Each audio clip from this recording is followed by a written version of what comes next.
Magandang umaga sa ating lahat, saan mang panig ng buong mundo, mga nakikinig ngayon at nanonood.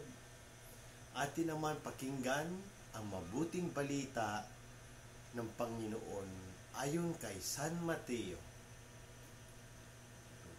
Jesus Christ.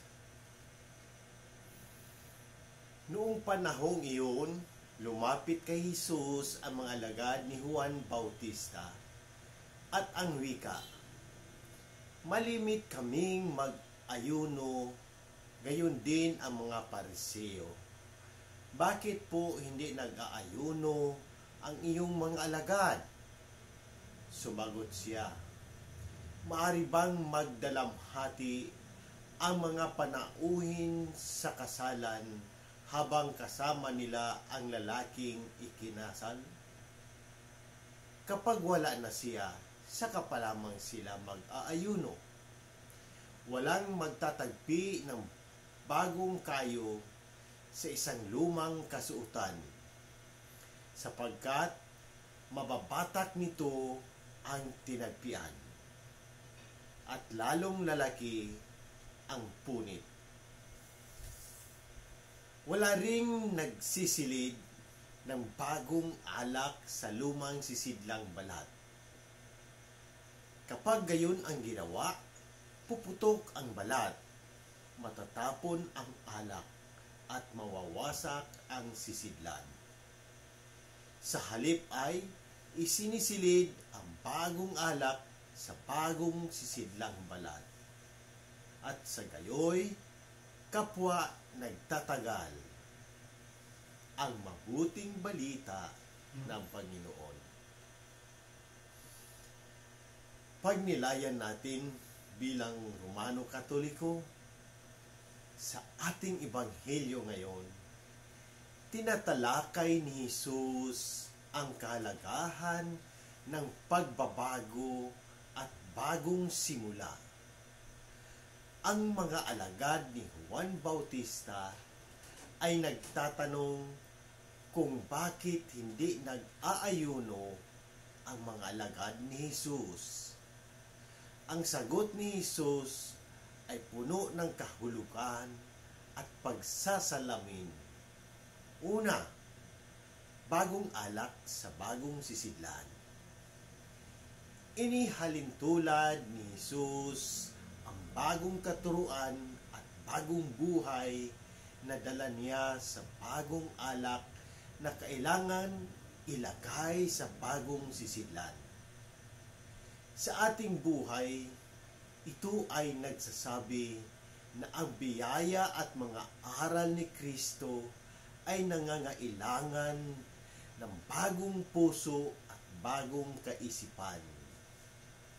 Kung tayo ay mananatili sa ating mga luma at makasalanang gawi, hindi natin matataglay ang bagong buhay na inialok ni Kristo.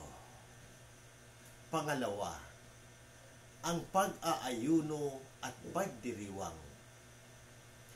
Ang pag-aayuno ay isang paraan ng pag-alay at pagsakripisyo, isang tradisyon na mahalaga sa mga Hudyo, ngunit ipinapaalala ni Jesus na may tamang panahon para dito. Habang naririto siya, ang panahon ay para sa pagdiriwang at pakikisama sa Kanya. Ito ay nagpapakita ng ating pananampalataya ay dapat puno ng kagalakan at hindi lamang ng sakripisyo. Kapag nawala na si Jesus pisikal, doon magsimula ang panahon ng pag-aayuno. Pangatlo, bagong buhay kay Kristo. Ang paglalagay ng bagong tela sa lumang kasuotan ay sumasalamin sa pagkakaroon ng bagong pananampalataya na hindi na maaring itagpi sa ating lumang pamumuhay. Ang bagong buhay kay Kristo ay nangangailangan ng kabuuang pagbabago at pagsunod sa kanyang kalooban. Sa ating personal na pagbabago, tayo ba ay bukas sa bagong katuruan at biyaya ni Kristo sa ating buhay? Handa ba tayong iwanan ang ating mga lumang gawi upang tanggapin ang bagong buhay kay Jesus? Kagalakan sa pananampalataya. Paano natin ipinapakita ang kagalakan sa ating pananampalataya? Naway maging halimbawa tayo ng kagalakan na dulot ng pakikipag-ugnayan kay Kristo sa ating pamilya at komunidad. Panahon ng pag-aayuno at pagdiriwang. Nauunawaan ba natin ang tamang panahon para sa pag-aayuno at pagdiriwang sa ating pananampalataya? Sa anong paraan natin isasabuhay ang mga ito? Sa ating pagninilay ngayon, naway palaging magtaglay ng bagong puso at bagong isipan na handang tanggapin ang lahat ng biyaya at aral na inialok ni Jesus. Naway ang ating pananampalataya ay maging buhay na saksi ng kagalakan at pagbabago kay Kristo.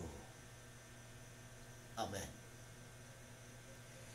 Sa muli, hinihikayat ko ang lahat, Katoliko man o hindi, na magtanong at pagnilayan ang mensahe ng Ebanghilyong ito.